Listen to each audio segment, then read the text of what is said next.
আমরা বর্তমানে শুটিং স্পটে আছি। এখানে গাছফুলগুলো দেখেন, অনেক সুন্দর একটা পরিবেশ, মন জুড়ে যাওয়ার মতো। আমরা নিজেরাও কি আপনার মনোমুগ্ধকর পরিবেশের মধ্যে আছি, নিজেদের প্রাণ ফিরে পাইছি। এরকম একটা শান্ত মনোরম পরিবেশ। আপনারা দেখেন পুরো ভিউটা, আপনি একটু দেখান পুরো সৌন্দর্যটা, একটু আপনারা ফলো করুন।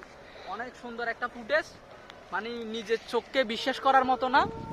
যতটুকু চোখ যায় ততটুকু সৌন্দর্য, সব গাছ ফুল আর গাছ ফুল, মানে অসাধারণ মুহূর্ত যাকে বলে। নিজের চোখে না দেখলে আপনি কখনো বিশ্বাস করতে পারবেন না কি সৌন্দর্য।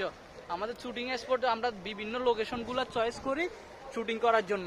প্রাকৃতিক সৌন্দর্যগুলো শুধু তুলে আনার চেষ্টা করি আপনাদের সামনে। যত যত সৌন্দর্য আছে আপনারা আমাকে বলবেন, আমরা সবগুলো শুটিং স্পটে যাব, আপনাদের সাথে দেখা করে আসব। আপনারা শুধু আমাকে কমেন্ট বক্সে আপনারা লোকেশনগুলো আমাকে বলবেন। চিটাগং এর মধ্যে, বর্তমানে আমরা চিটাগং আছি, বলবেন চিটাগং এর মধ্যে যতগুলো লোকেশন আছে আমরা যাওয়ার চেষ্টা করব।